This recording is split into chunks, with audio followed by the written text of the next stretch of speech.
There are moments in history so strange, so impossible they sound like fiction. A world where Greek kings become Buddhist sages, where monks debate philosophy in fluent Greek, where the first statues of the Buddha look like Greek philosophers draped in flowing robes. A world where the East and West don't just meet, they merge. They meditate. They awaken together. Welcome to Buddha Unfiltered.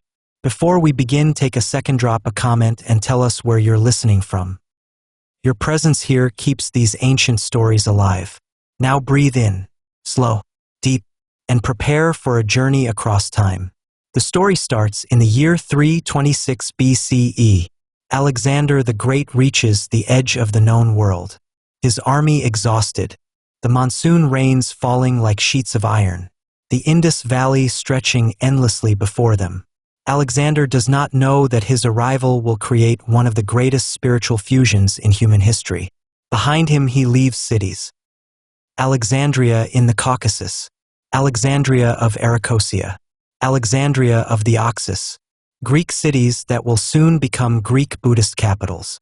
In those streets, monks and philosophers walk side by side, pulled together by curiosity, held together by wisdom, and a new world begins. A Greek meets a monk. A young Greek soldier named Dorian wanders beyond the boundary of the camp. There he sees them, shaven heads, orange robes, stillness like stone, eyes full of peace. Dorian speaks. "Who are you?" A monk answers, "We are seekers of liberation." Dorian blinks. He knows conquest. He knows glory. He knows victory. But he does not know this quiet power. He sits with them. He breathes with them. For a moment, the Greek soldier and the Indian monk share the same silence. This is how it begins. Candle meditation, break 1. The frontier. Inhale slowly. Imagine the ancient frontier. Mountains of Afghanistan. Rivers of the Punjab. Dust. Wind. Footsteps of thousands. Exhale. Feel the meeting of worlds. Greek reason. Buddhist emptiness. Inhale again. Feel the birth of something new.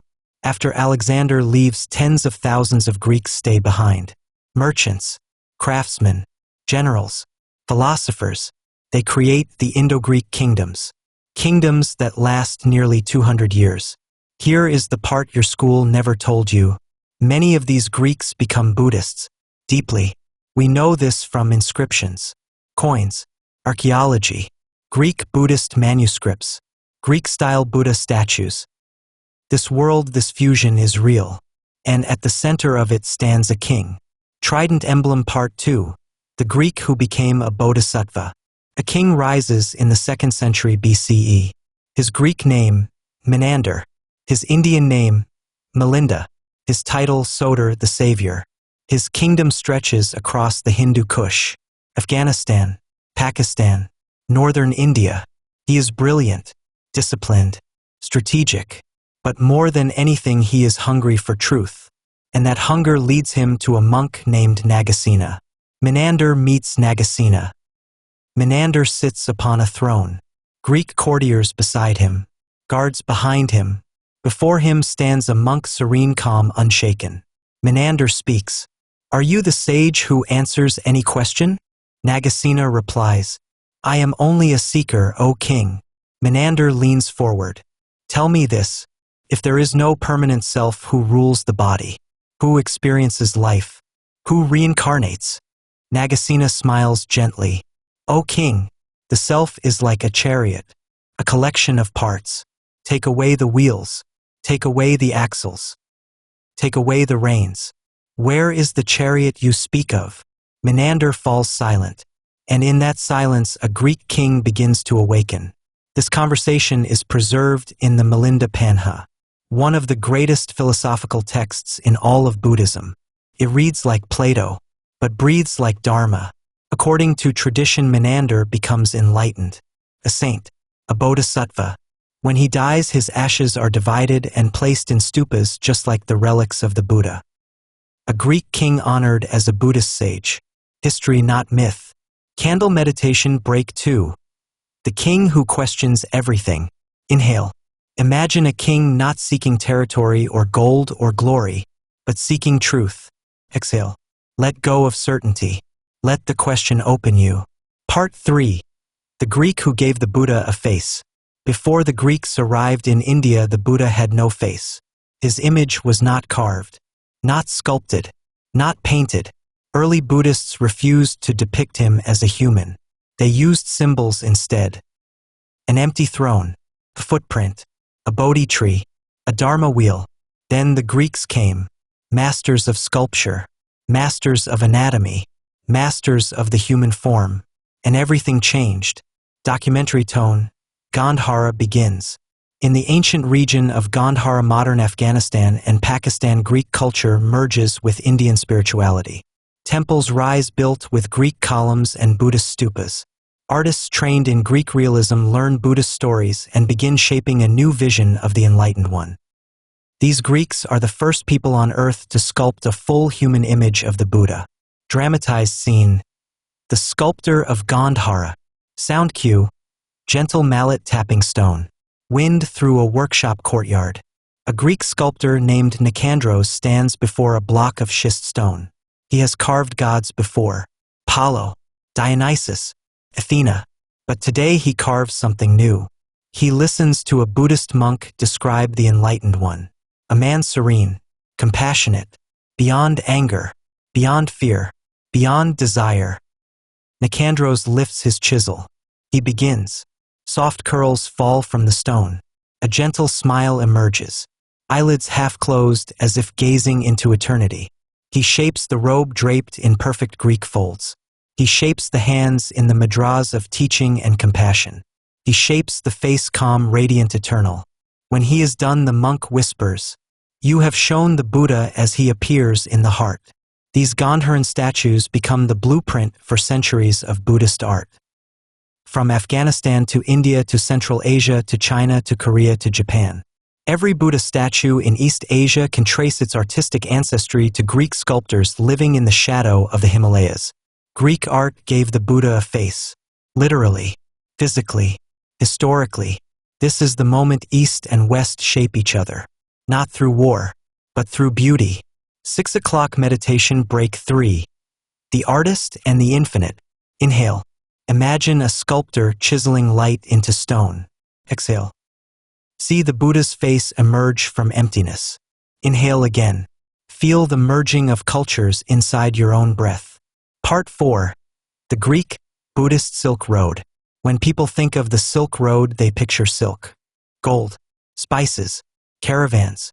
But the greatest thing that traveled the Silk Road was not material. It was wisdom. Greek Buddhists became the carriers of this wisdom. Translators, teachers, messenger monks who carried Buddhist ideas through deserts, mountain passes, and ancient trading cities. On the Silk Road, languages mix like rivers. Greek, Sanskrit, Bactrian, Aramaic, early Persian, Chinese. In this melting pot, Greek Buddhists translate key Buddhist terms into Greek philosophical language. Nirvana becomes freedom from bondage. Dharma becomes universal law. Karma becomes cause and consequence. Samsara becomes the wandering cycle. These translations make Buddhism understandable to travelers, traders, and philosophers far beyond India. The Silk Road Monk. A Greek Buddhist monk named Demetrios walks with a caravan across the Taklamakan Desert. Traders ask him questions. Why do you shave your head? Why do you own nothing? What does enlightenment feel like? Demetrios answers gently. To know the mind is to be free. At night, he teaches meditation to merchants, soldiers, and caravan guides.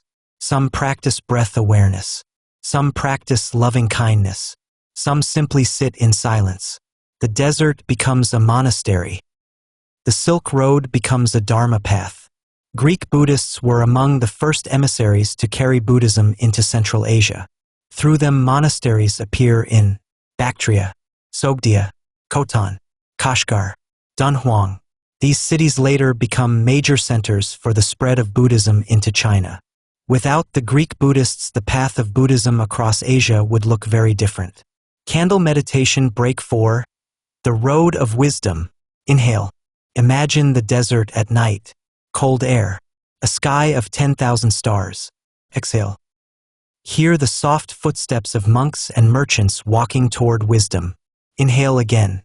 Feel the vastness of a world connected by seekers of truth. Part 5. Greek philosophers who trained like monks. Most people think Greek philosophy and Buddhist meditation are separate worlds. But the truth is far stranger.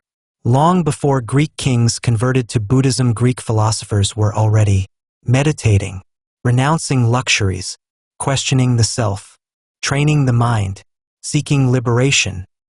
And when these Greeks encountered Buddhist monks, they recognized something familiar, something ancient, something they had been preparing for their entire lives. The parallel paths. 3 major Greek schools practiced disciplines shockingly close to Buddhist training. The Pythagoreans, the Cynics, the Stoics. All 3 asked the same questions Buddhism asks. What is the self? Why do we suffer? How do we become free? What does it mean to live virtuously? How do we tame the mind? Let's explore each. The Pythagoreans. The followers of Pythagoras lived like monks. They avoided luxury. They practiced silence. They meditated at dawn and dusk. They studied the mind. They believed the soul reincarnated until it reached purity. Does that sound familiar? A reincarnation doctrine in the Mediterranean centuries before the Silk Road. Coincidence? Or an ancient connection? The Cynics. Next come the Cynics, the rebels of Athens, the warriors of freedom. They threw away possessions. They slept outdoors. They rejected society's illusions. They lived by truth alone. A cynic named Onesicritus even traveled with Alexander and wrote, "The wise men of India live as nature intended. Peace, without need, without fear." He was describing Buddhist monks, the Stoics, then the Stoics, masters of breath control, emotional discipline, mind training, impermanence, non-attachment, compassion. One Stoic exercise says, "At every moment, observe your breath and examine the movements of your mind." That is Vipassana, 2,000 years early. Another Stoic teaching says, "You are not your thoughts. You are the observer of your thoughts." That is the foundation of Buddhist meditation. The Stoic and the monk. A Greek philosopher named Timaeus meets an Indian monk in a Gandharan courtyard. Timaeus asks, "How do you tame the mind?" The monk answers, "Begin by watching the breath." Timaeus nods softly. "I do the same. Both sit, both breathe, both find stillness. East and West train the mind together." Ancient historians record that Greek philosophers in India lived with monks. Shared practices, shared debates, shared meditation training. This blending of traditions creates a hybrid wisdom that later influences Central Asian Buddhism, Silk Road culture, early Christian monasticism, meditation practices in the West. The world was far more connected than we imagine. Candle meditation break 5. The mind of the ancients. Inhale. Feel the breath rise. Feel the chest open.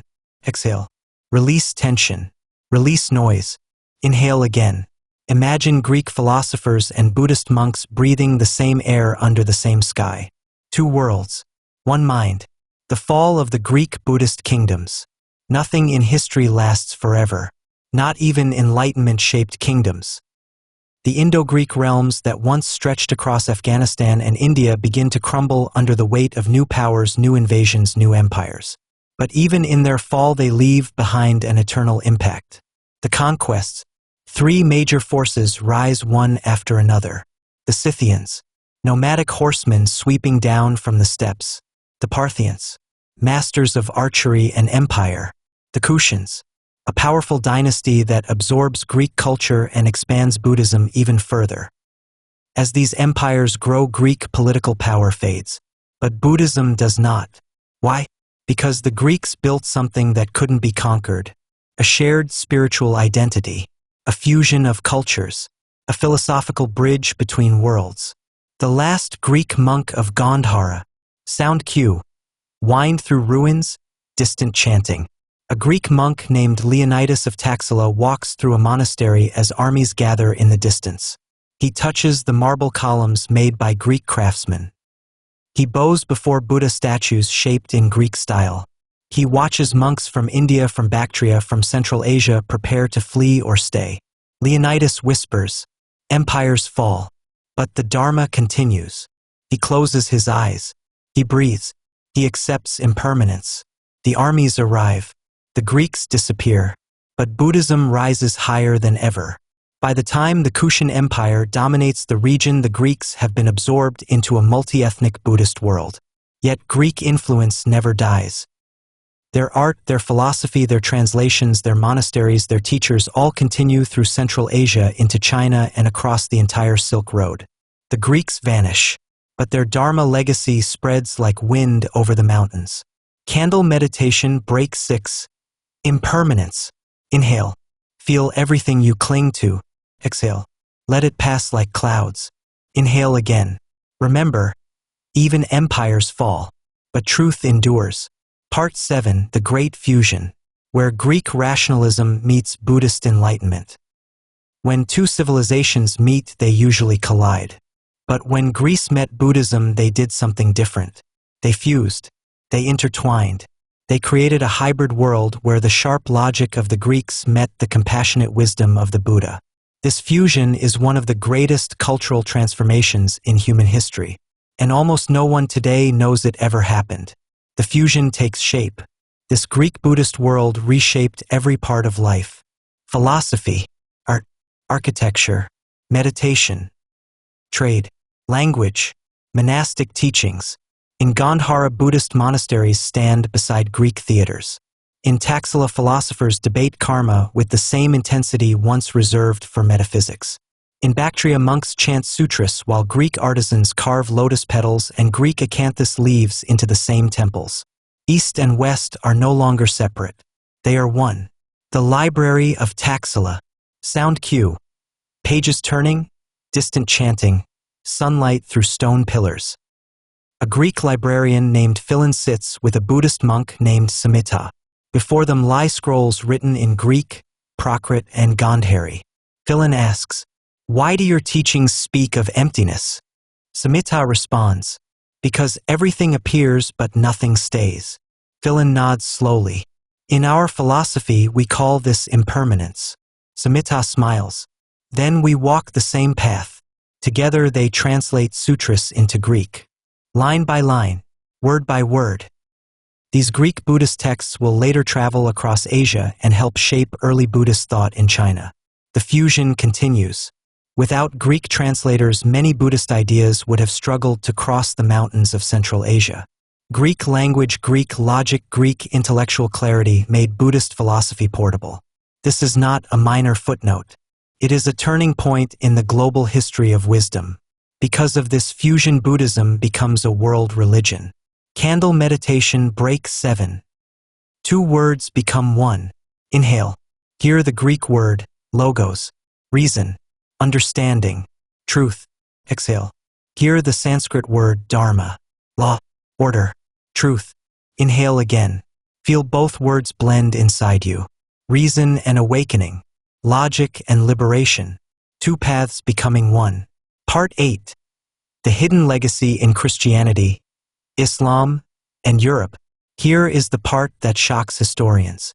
The fusion of Greek Buddhism did not die with the fall of the Indo-Greek kingdoms. It traveled, spread. It entered the bloodstream of Western thought in ways almost no one sees. But the clues are everywhere. The hidden trail. Let's follow the trail step by step. Step 1. Greek Buddhist communities flourish in Afghanistan and Central Asia. Step 2.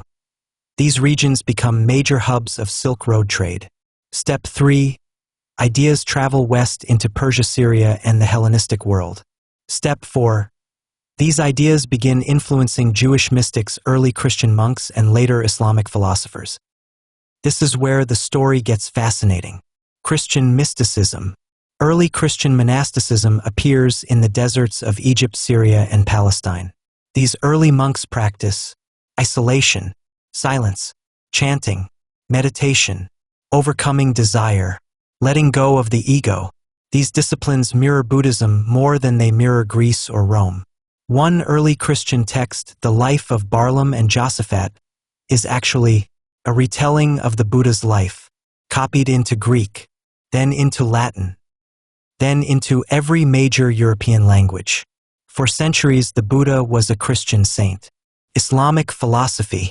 Islamic scholars encounter Buddhist monasteries during early expansions. Writings from Arab travelers describe meditation halls, awakened teachers, disciplined monks, philosophy without a god, compassion as a universal law.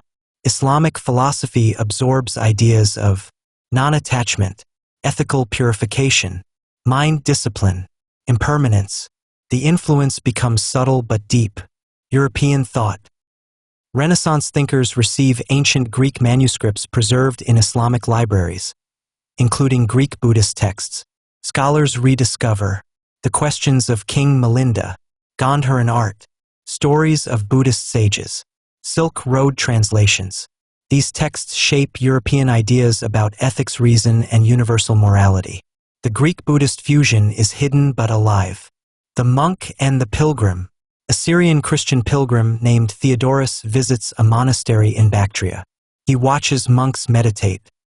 He asks questions. He learns breath awareness. He learns detachment. He learns compassion without boundaries. Years later, he will teach these practices to Christian monks in the deserts of Egypt. Where did those practices originate? Right here, in the Buddhist monasteries of the former Greek kingdoms. Greek Buddhism becomes one of the great bridges of world civilization, connecting India to Greece, Greece to Central Asia, Central Asia to China, China to the rest of Asia, and eventually back into Europe. This is not a forgotten chapter. This is the missing link in the story of global spirituality. Candle meditation, break 8. Wisdom moves. Inhale. Feel your mind as a traveler. Exhale. Feel wisdom moving across mountains, deserts, and oceans. Inhale again. The Dharma moves where the heart is open. Headphone, final part. The story of the ancient Greek Buddhists is not just history. It is a reminder of what humans become when they choose curiosity over fear, wisdom over power, understanding over division. These Greeks did not cling to identity. They embraced transformation. They asked questions that led them across cultural boundaries into enlightenment. Final summary. Historically, the Greek Buddhists created the first human images of the Buddha, translated Buddhist texts into Greek, debated philosophy with Indian masters, carried Buddhism along the Silk Road, influenced Chinese Buddhist schools, informed parts of Christian and Islamic mysticism, shaped global art, global meditation, and global spirituality. Their kingdoms fell. Their cities collapsed. Their names were forgotten. But their influence lives on in every Buddha statue from Kabul to Kyoto. Closing words. So now take a breath. Slow. Deep. Imagine the mountains of Gandhara, the monasteries of Taxila, the libraries of Bactria, the desert nights of the Silk Road. Imagine Greeks and Indians sitting together in silence, breathing, awakening. 2 worlds, 1 Dharma, the East and the West meeting in the heart. This is the legacy of the ancient Greek Buddhists. May their story open your mind. May their fusion open your path. May their wisdom open your heart. And as always, this is Buddha Unfiltered. Subscribe, comment, and keep the flame of ancient wisdom alive.